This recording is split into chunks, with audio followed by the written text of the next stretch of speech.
Oh, I thought you were actually going to do the music in post. No, someone will get a copyright strike. That's right. I can do it horribly with my mouth. And then your hands, eh? And my hands. Well, do the beginning again. The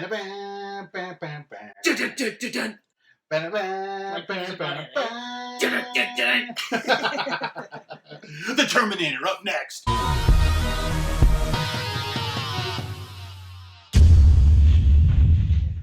Hey everybody. How you doing? Time. Yes. Well, we look at movies that we watched our entire lives, and we'll continue to rewatch our entire lives. Indeed.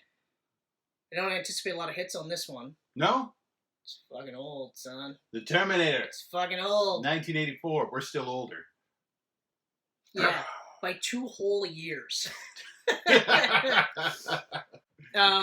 I like, and this is real quick before we dive into it, is that it came out in 1984. It was set in 1984. Mm-hmm. And it's referenced as being set in 1984 in the 1992 follow-up Terminator 2. But anyway, who was this directed by? A guy named James Cameron. I love this. His first film. I love that. His first film after Piranha II, The Spawning.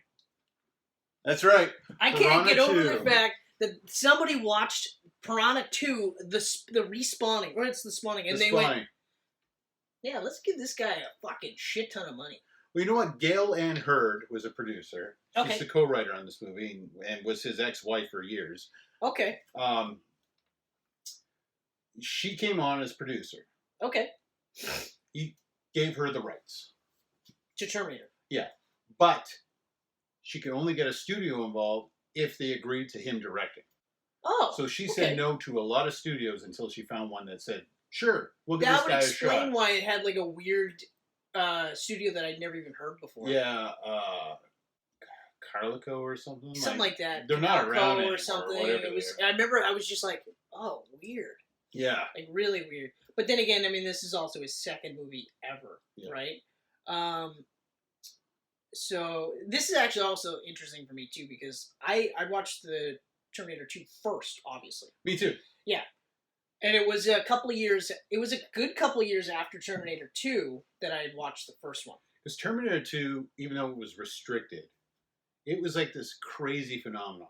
Well, where there was video games and action figures for kids. It was insane. An unbelievable phenomenon. Like, I mean, like, I'm glad that I was a kid during that period. Yeah. Like, I was only like 10 years old. So, you know, I'm sure I didn't get to see it in the theater. I got to watch that on Laserdisc.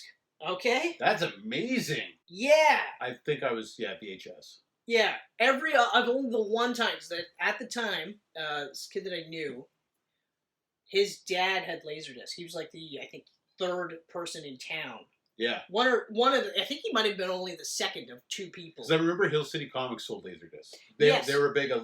I think they were one of the only Laserdisc sellers. They were huge too. They were like this big. The size of records. And this thing was like 2 movies, if I remember, like 2 actual record discs. Yeah.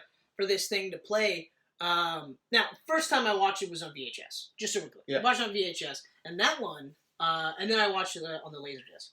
But I can't get over that. Like, I remember it was everywhere.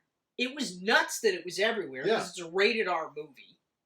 And, like, rated R. Like, there was no... It was rated R, but it had, like, this sense of... It had a sense of, like, fun or something to it. Like, it wasn't... The Terminator, 2 or 3 years after T2, I watched the Terminator with my grandparents. They rented it for me, and we watched it out at their camp. Yeah. Because I was like, this is Terminator 2, so obviously there's a Terminator 1. Right. So when I saw the Terminator, I was like, oh, yeah. The only thing that I knew about Terminator, the original, the one that we're going to be talking about, even though we are going on a tangent of T2. Yeah. The only thing there's that I knew... There's a T2 episode coming, don't worry. Was that James Cameron directed it. Yes. Schwarzenegger was in it. Yeah. But he was the bad guy. Yeah. And Linda Hamilton was in it as well. Right. That was it. It's such a shock, though, like, to watch the first after the second and see Schwarzenegger as the villain, her as this, like, yeah. Whereas in the second, she's this badass, I'll fuck you up good. Yeah. You know? Yeah, oh, man. Okay, but hold on. So, So we're doing the original. So we're doing the original. Yeah. So I didn't watch Terminator 1 till probably 95. I think I might even have been a little bit later. And I gotta say, it honestly kind of horrified me a little. It's a really good. It's a sci-fi. It's a horror though. Stalker. It's a horror movie. Suspenseful thriller. I wouldn't say it's a. This is like horror, like Alien, and that's what freaked me out about it. Was the whole end sequence is creepy as hell. The whole end sequence creepy as hell. Horrifying. It is. Yeah, I wouldn't say it's a horror flick per se, but there is definitely some horrifying elements. Like that thing when the I can't. Wasn't it T-800 in that one? Yeah, T-800 in both of them. That's right. So when the Terminator actually comes out of the fire, just knocks something over and then stands up. Yeah. I remember the first time I watched it, I was like, whoa. Actually, you know what? I don't think I was too far removed from you because I was still at that stage where I was just like, holy shit, oh my god. And then it's coming after. When it's coming after at the end, I was like, this is fucking crazy. Yeah. This is fucking crazy. Yeah. And now, when I've rewatched it, I've rewatched it a couple times. So this time I rewatched it from an actual review standpoint, and I'm still amazed with how they shot it. It's one of those movies where T2's in my top 5 of all time. Oh yeah. But Terminator is one of those movies where I watched it and I was like, I like it, but it's not as good as T2. But as I watch it more as I get older, I'm loving it more and more and more to the point now where I love it, I think, almost as much as T2. It was neck and neck for me too because it's close. There's a line that I have that I'm going to say for when we actually talk about Terminator 2. Yeah. But there's nothing in this movie that's bad, which I really like, which I really enjoy about this movie. Just the simple fact that it's time travel, and it's actually one of the few time travel movies where I'm not like, holy fuck, guys. Jesus. And I'm not a time travel expert. I've always said, if you're going to do a time travel movie, establish your rules and then follow the rules. Okay? That's it. That's all I want you to do. If you say you can time travel by doing this, this, and this, and if you do anything and it fucks stuff up, that's fine. Okay? But don't say, these are the rules, and then immediately change them halfway through or whatever. That's kind of the only thing with Endgame where I'm just like, don't think about it. Just don't think about it, because it is going to kind of give you a sore head. Yeah. Okay? But anyway, but I actually will say that the time travel is, more importantly, looped for the 2 movies.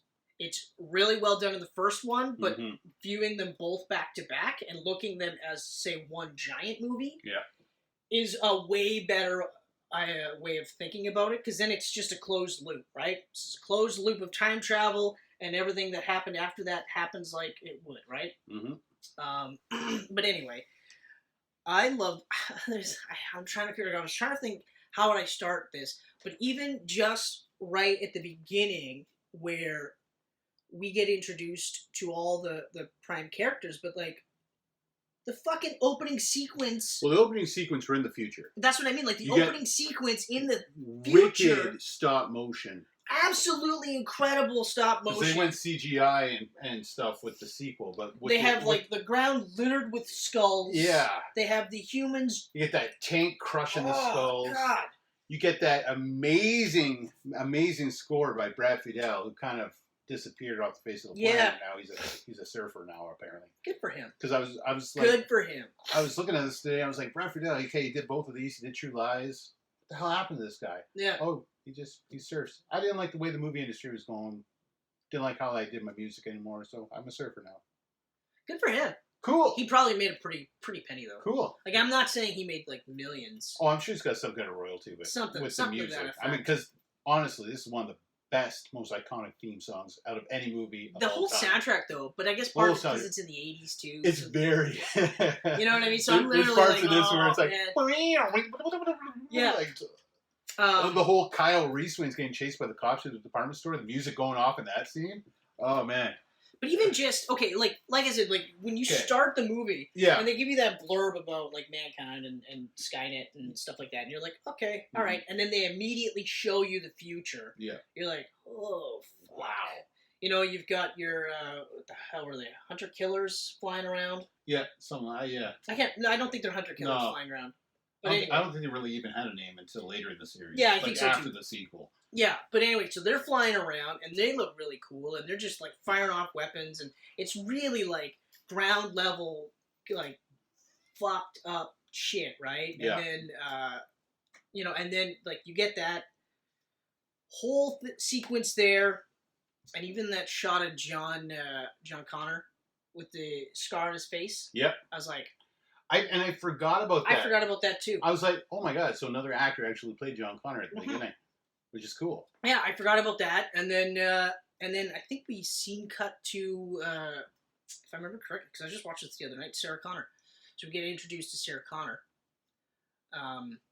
Yeah, she starts off at the restaurant, right? Yeah, she starts off at the restaurant. That's kind of her first. And it's a real quick one because then immediately. Or is it at her apartment with her friend? No, it's at her apartment with her friend. Then she goes to work. That's right, and they're talking about going out later. Yeah. And because the next scene is Arnie showing up, and like totally nude because nothing organic can go through. Mm-hmm. Which I was like, fuck, like it's so crazy or inorganic. Nothing inorganic can go through, and that's one of the reasons why they created the Terminators. Yeah. Was A, to infiltrate the camps. Yeah. Because it was getting harder and harder to figure out if they're real or not, and then 2, so that they could time travel, send this thing back and kill Sarah Connor before she even has John Connor. And I love that only dogs can sense the Terminators. Yeah. Like... That's such a nice little touch. Yeah. You know? Yeah, so he comes through, and then I think, like... So he comes through, and he goes and he meets up the bike gang with Bill Paxton. It's not a bike gang, they're punkers. Or punkers. They're punkers. That's like... Both of these feel very much like products of their time, right? Because like exactly, 80s is punk, 90s is the bike and leather, and it's like Guns N' Roses, very much like that whole thing. But so you get Bill Paxton. You get Bill Paxton. Now this is the beginning of him getting killed by the Trinity, right? I was like, that's the funny. Trinity of 80s sci-fi monsters. I forgot about Predator 2. I forgot that he got killed in Predator 2. Because it gets killed in Aliens, gets killed in Predator 2. But first, before those two, he got killed by the Terminator. His death wasn't that bad. No. But the guy he stole the clothes from, and he was a character actor for quite some time. Yeah. I can't remember his name, but because of the way his face is, he's played a lot of like scary bad guys. He was he got punched through. He was Shao Kahn in Mortal Kombat now. Exactly. And other things. And a bunch of other things. Yeah. So Shao Kahn is the one I remember the most too. He gets like fucking punched right through, and I was just like, oh yeah, I forgot how brutal this can actually be, right? Because again, like, this is a rated R movie. This is hard R. Like, this is like if they re-release Terminator 2 now, it's not rated R. I don't think. I think it's. I think like even with the Canadian rating that was introduced later on. Yeah. Like 14A. Like I think it was 14A T2, but Terminator 1 was a hard R in Canada. And it would be a hard R today too. Above 18A. Yeah, it would definitely be a hard R. Still today, an too. R. Yeah. And then so we see that he gets his clothes, and immediately he starts tracking down Sarah Connor's. Yeah, which is so cool. Goes to the phone book. I know. I was like, I forgot how fucking how smart it was for the machines to go. Okay, like you're gonna go back in time. Here's everything you need to know from the 80s to find her. Yeah. But unfortunately, they don't have what Kyle Reese has, which is a picture, and his entire life building up to this moment of saving John Connor's mom, the great, illustrious John Connor, and the legendary Sarah Connor. So when Kyle Reese gets dropped off, you have that awesome sequence where he's like dodging the cops and shit in the mall, which I was like, this is so cool. It's great because we did 3 things within 20 minutes. Yeah. We introduced the world that they're coming from. We introduced the world of today. Mm-hmm. We introduced Sarah Connor and what she's about. She's just your typical girl. Young, smart, great, like she's a nice person. Yep. We introduced the Terminator, which we've already got a feel for. We know he's fucking ruthless. Then we introduced Kyle Reese, and just with that sequence of the cops, we see, okay, he can fucking handle himself. Yeah. He knows what he's doing. And they're all cut. Like, I always forget how good a shape Bane got in. You know what? I love that guy, though. Yeah.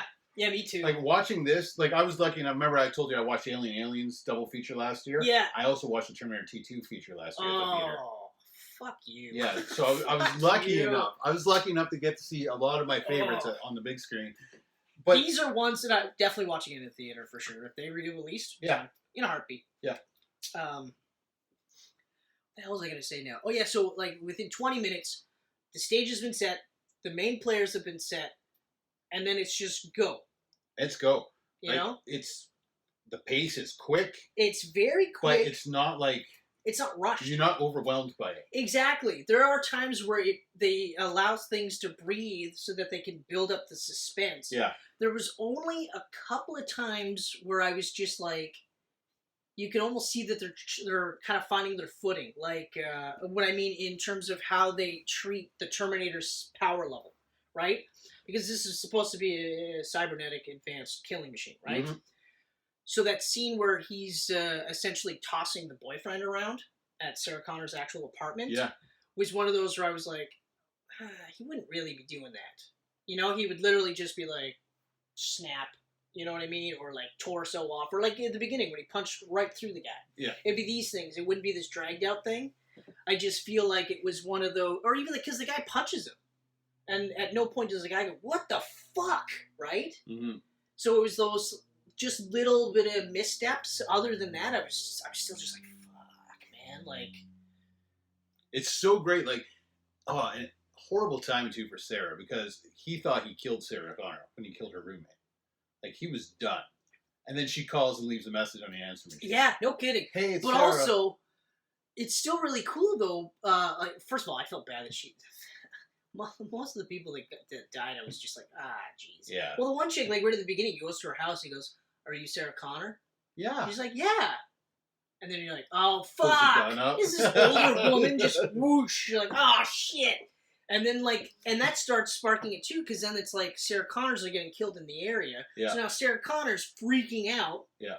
So, that intro sequence, there's so many things that, like, I love when we see the first meeting of Terminator, finally seeing Sarah Connor, and she's dodging Kyle Reese, because, of course, he looks like a fucking bum stalker, right? And then it's that whole, like, same thing where she's in between the two, and then he's taken out the Terminator and forces her basically to, like, you know, come with me if you want to live. I was like, yes! I always forget that he was the first person to say that, too, because of how huge Terminator 2 was. Yeah. You know?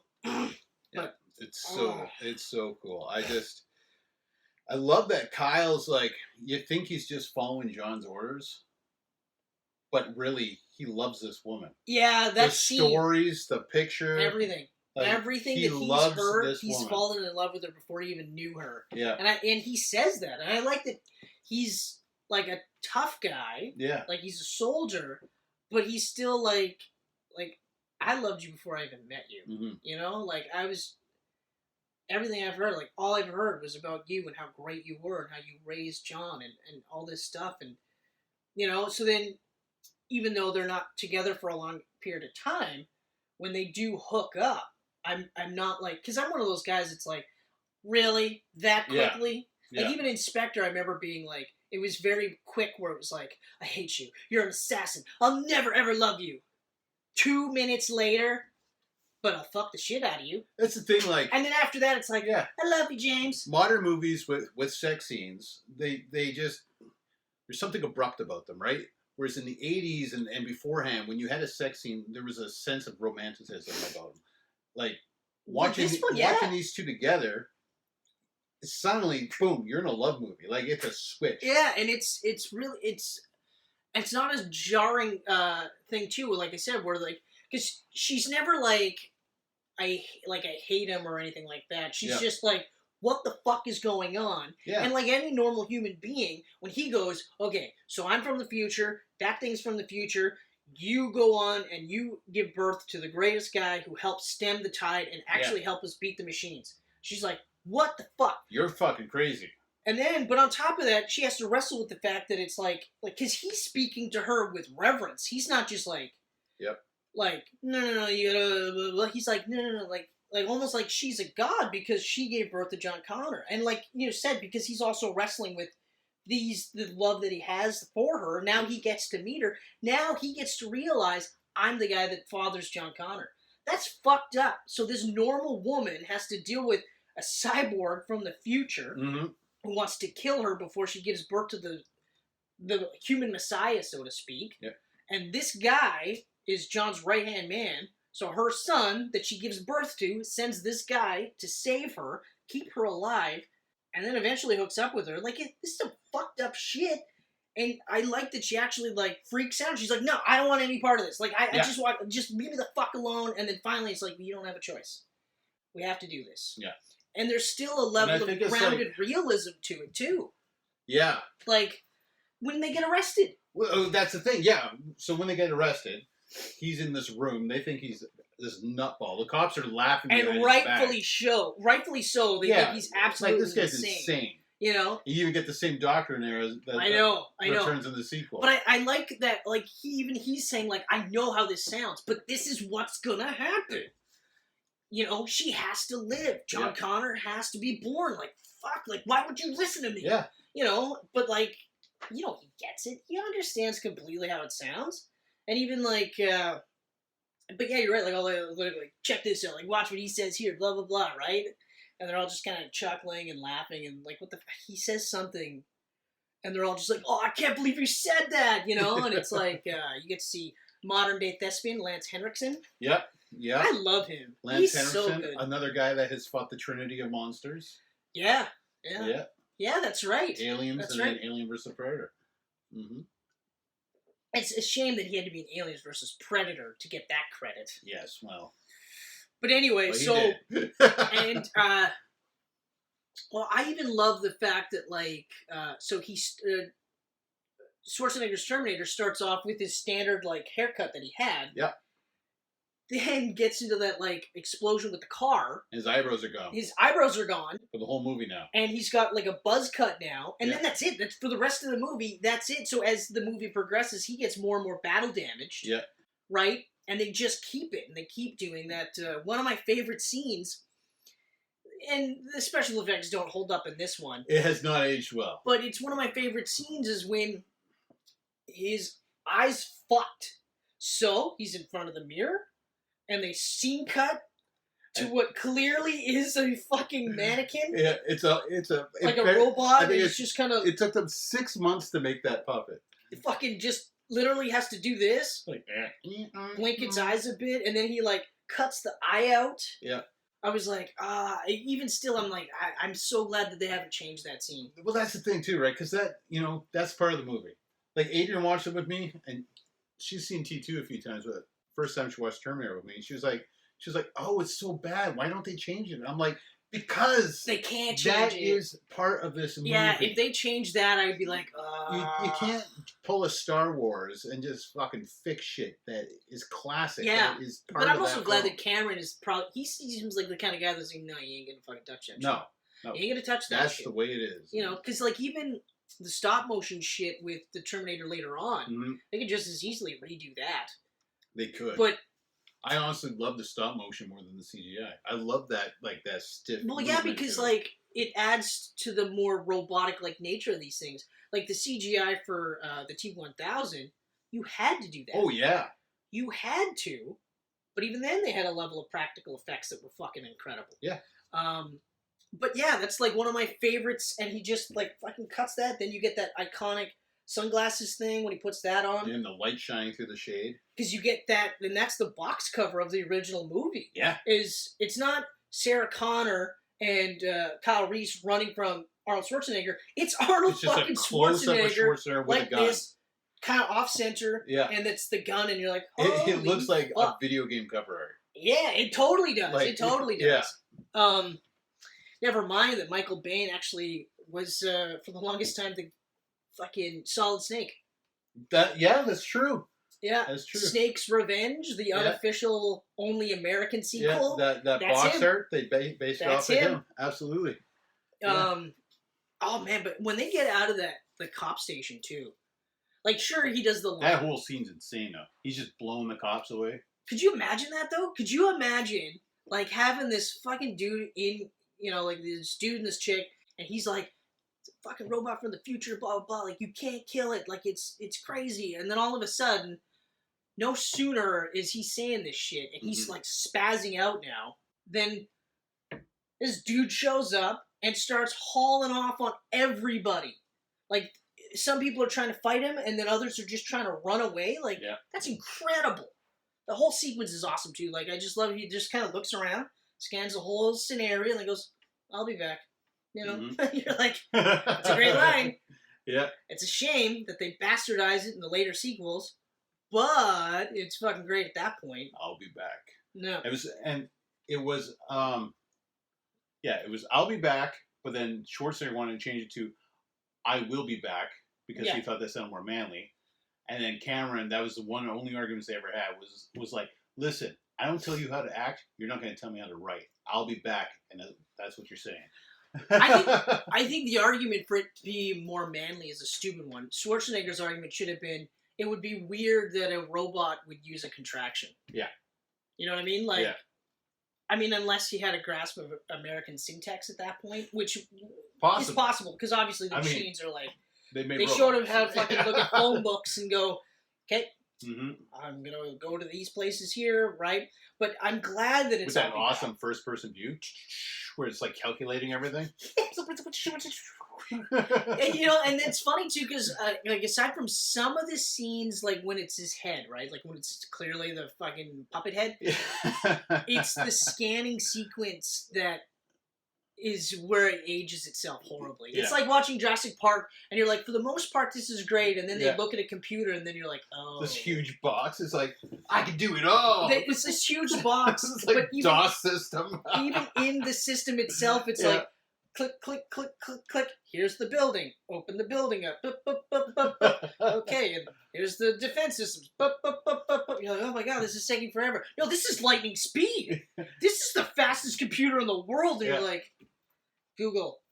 No, it's not. Yeah. But anyway. Hey, Siri. Yeah, so it's like, so that aspect there, although I like that, again, like it's one of those things where I like that it's such a low-key, low-tech thing. Yeah. But seems high-tech at the time. And even in the Terminator 2, it's a bit more advanced, but it's not so much more advanced that you're just like, isn't that the same fucking robot? Why wouldn't he get the same system, right? Yeah. You're still just like, oh man, this is really cool, right? So, there's so many fucking things in this movie that I'm like, it's funny how well written it is for such a schlocky movie. Like the premise, if you really think about it, I feel like even in the 80s where there's kind of like a free-for-all for movies, I still feel like there's people in the pitching room going, wait, hold on.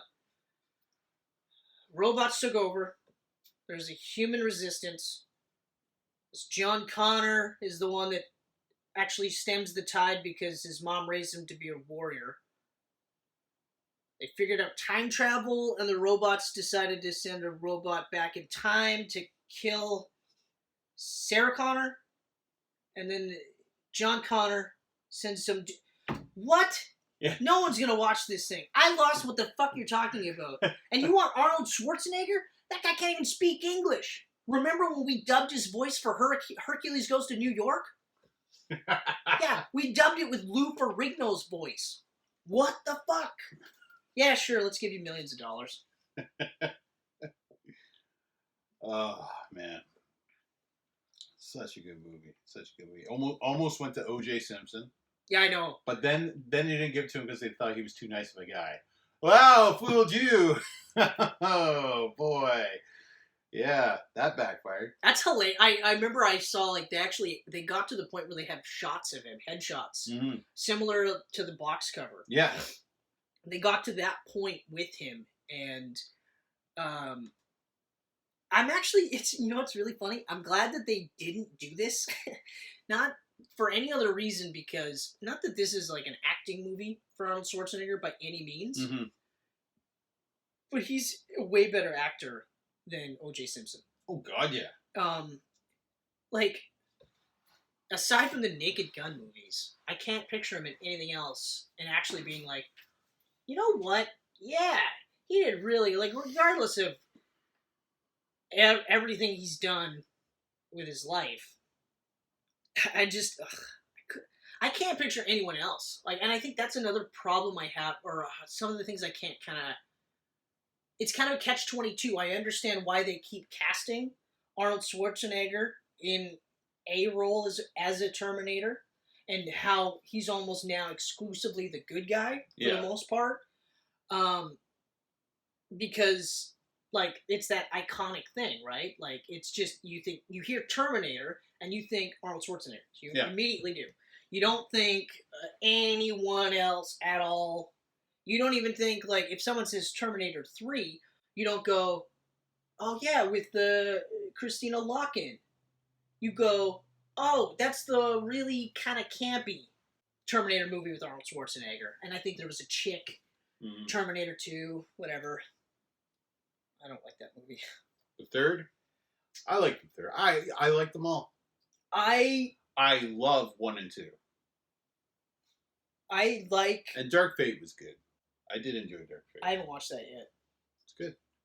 I'm a little... It's the closest to a third you'll get off of these two. And that's it. That's all. Because from what I understand, too, is that they did that movie in a way where it closes off the central John Connor story. Yes. And then tells their own story. Because I got it spoiled. So I know how it goes. That's why I'm watching it. Because I'm like, I don't know how I feel about it. The opening was quite shocking. That's what I mean. Like, so I don't know how I feel about it. Yeah. Especially because I kind of watched something similar with Genesis. Whereas with Genesis, they should never have shown the twist in the trailer. Oh, yeah. What the fuck were they thinking with that? That's 1. And 2, Jai Courtney.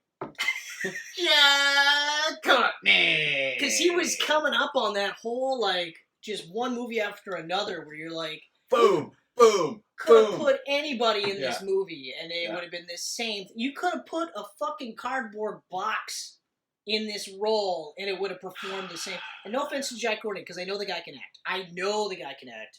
It's just, for whatever reason, his agent and him got together and said, let's just play movies where I just take my shirt off. Mm-hmm. And they're like, okay, cool. Yeah, because he's great in Suicide Squad. Absolutely awesome in Suicide Squad. In fact, up until Suicide Squad, I was like, why would you put him in this fucking movie? Amazing in Spartacus. And then 2 seconds into his introduction in Suicide Squad, I was like, I can't think of anyone else that would be in this role. And I'm glad he's back. Yeah, me too. For the Suicide Squad. Even though I feel like they're going to go the G.I. Joe route and the old characters are going to come back just to die at the beginning or something. Ooh, that's possible, yeah. Especially because it's Task Force X, right? So the G.I. Joe sequel's so weird. They just wrote off Channing Tatum like, gone. Died. I would too, because I think he was really highly critical of the first movie. Yeah. I think that's a big thing. Yeah, we're going to bring you back. You're going to play some video games with The Rock. Then you're going to die. I think he was probably like, I know I'm contractually obligated to do a second movie, but can you just kill me off? Yeah. Please, I'm going to be busy with Gambit. And they're like, but you're Duke. And he's like, yeah, no, I know. I should never have done this movie. Yeah, I know I'm Duke. This whole thing. But I just signed on to be Remy LeBeau. This whole thing is stupid. I should never have done the first movie at all.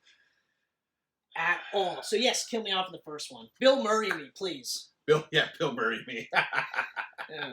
And Mel Gibson was also offered the role of the Terminator. Really? That's the first I've heard of that one. And he turned it down. He was offered the role because James Cameron based a lot of this off of Road Warrior.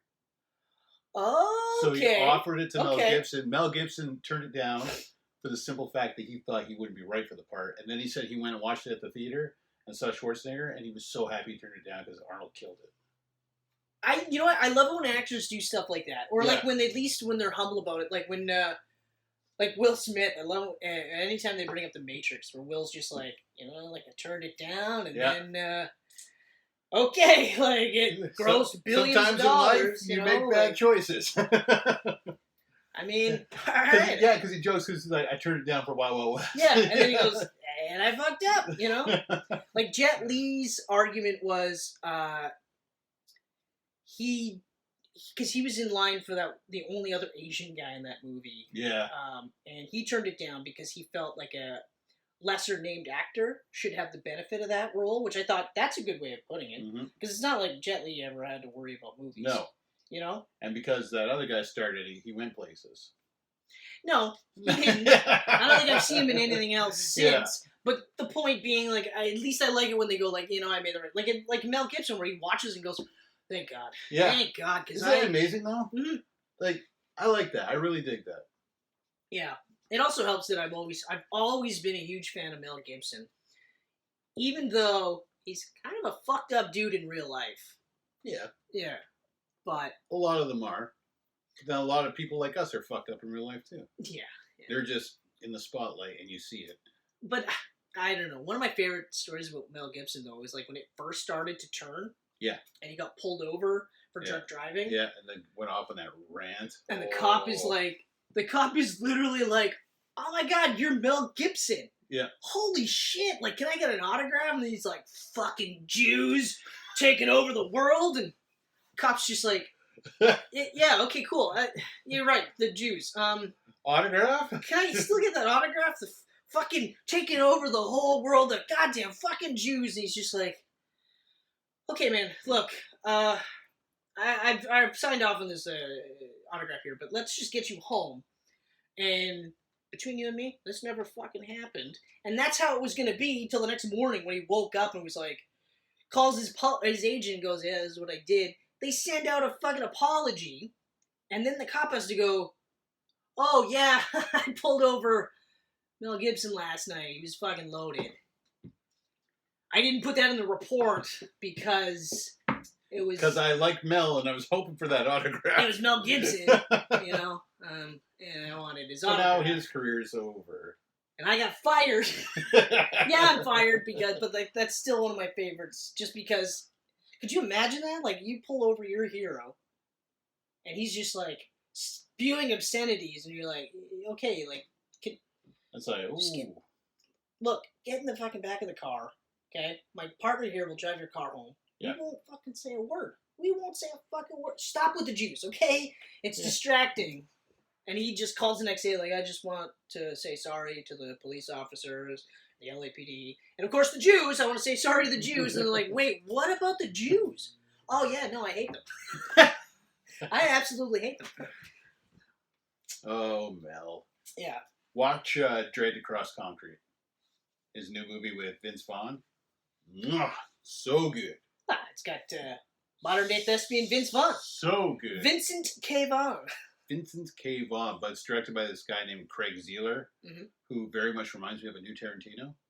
Oh. His movies are insane. So they're wordy? Bone Tomahawk, very wordy, but very violent. I wanted to watch Bone Tomahawk, actually. I heard nothing. Bone Tomahawk, Brawl, and Cell Block 99.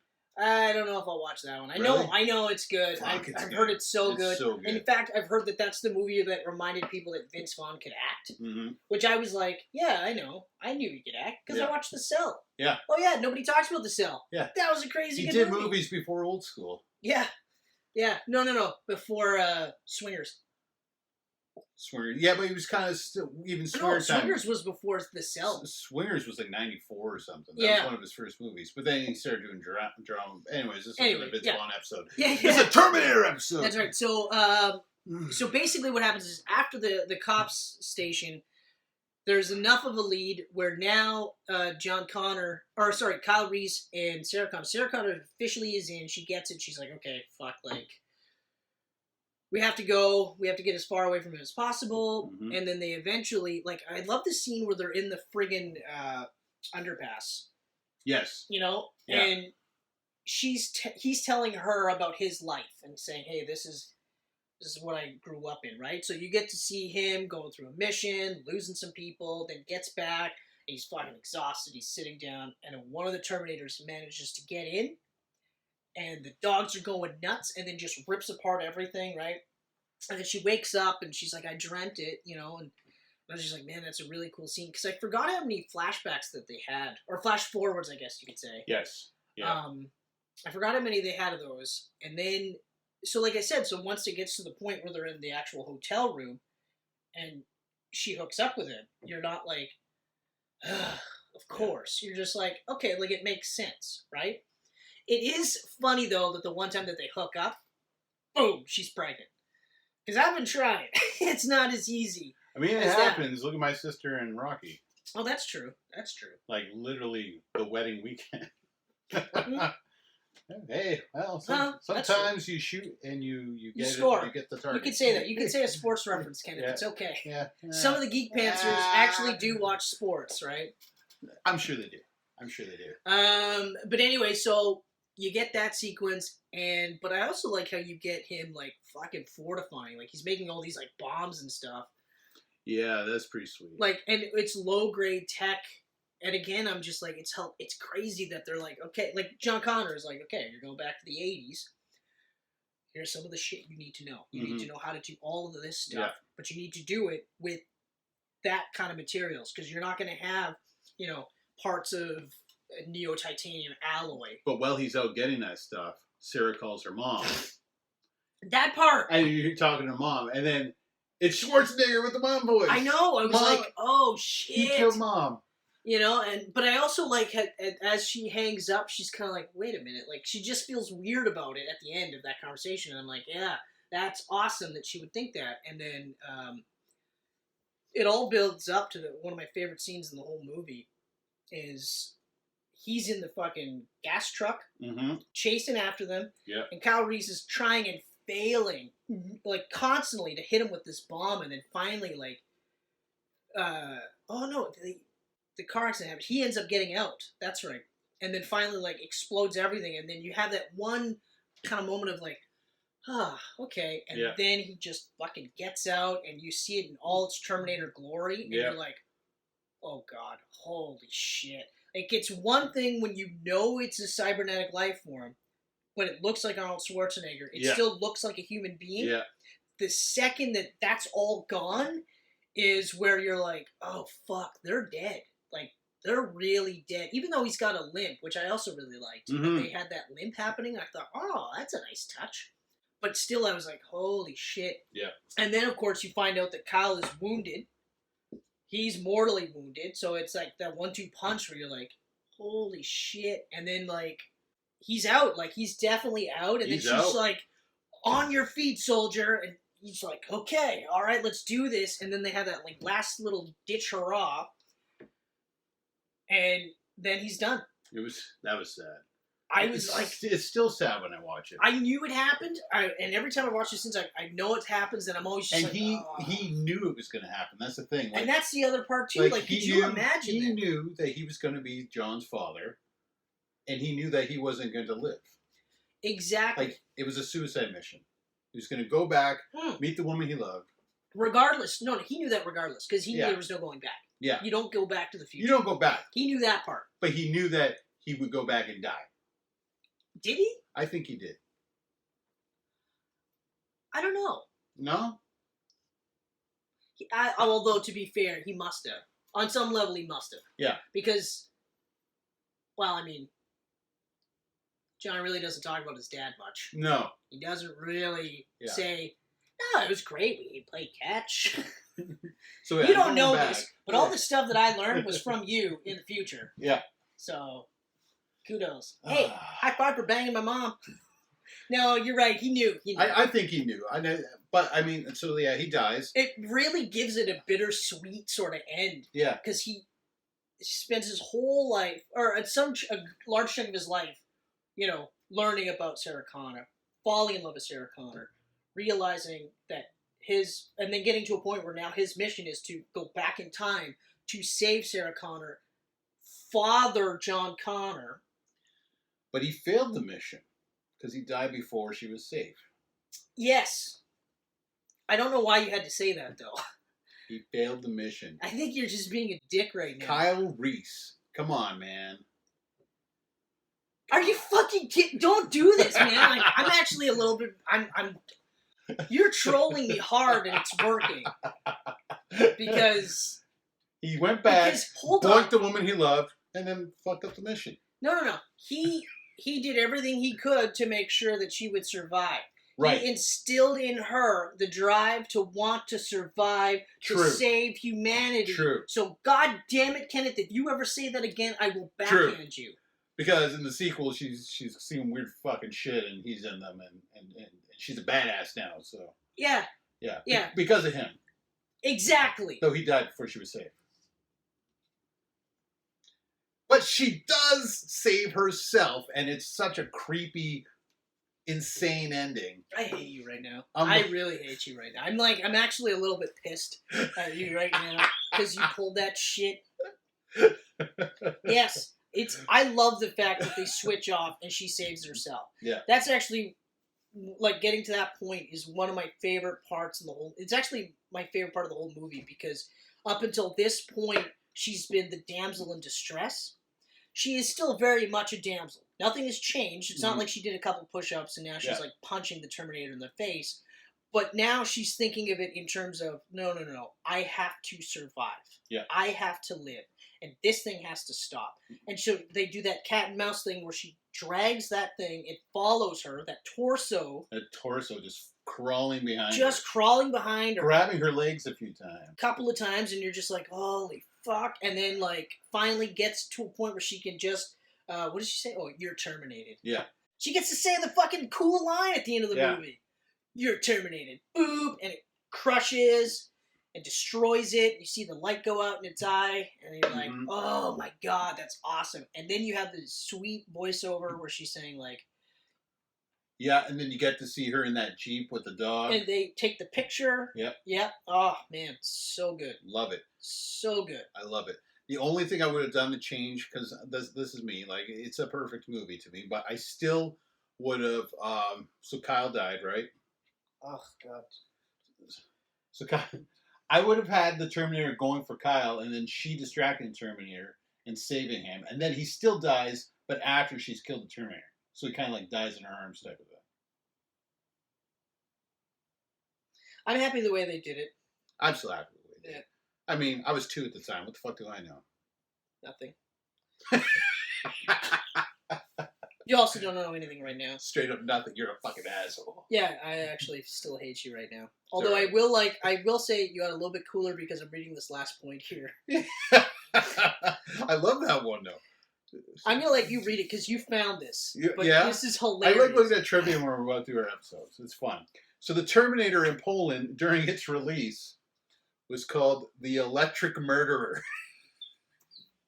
I really feel now that James Cameron missed a very, very vital part of merchandising. The Electric Murderer.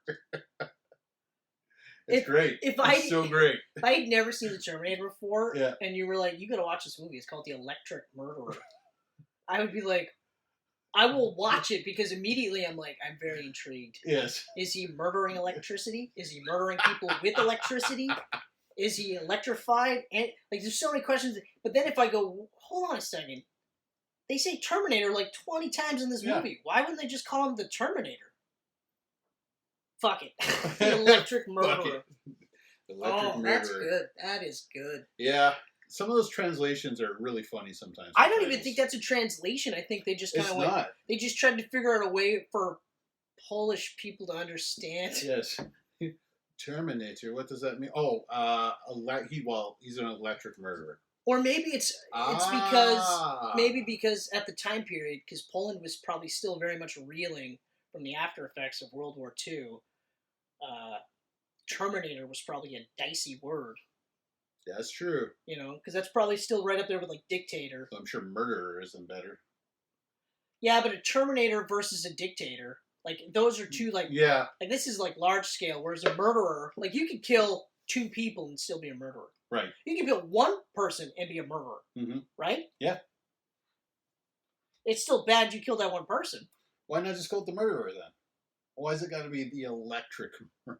I guess on some level so that they think that it's a robot. Like, I don't fucking know, man. Like, I have no real basis as to why. Like, at least, like, if this was, like, something where, what is it, like, German is very, like, translations are hard because in German it's very specific, where, like, if you would say, like, you know, I went home last night. Yeah.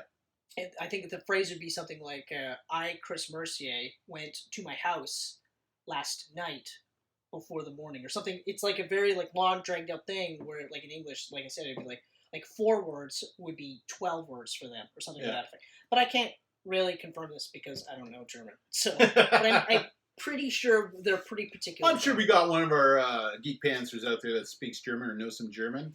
But not Is Chris like, wrong? not that like classic, like the German that everybody knows, like Yeah. Deutschen Me or whatever. The angry stuff? Brickin' Me Deutschen or something, or Why? or like They always sound angry though, do they not? or they sound creepy. Yeah. You know, like, oh, drink Like- some of this water, yeah. Watch me drink the water. You know, like, what the fuck is happening here? Oh yeah. Yeah, it's like, ooh, this is refreshing. Because My lips are wet. they do like that weird lisp thing.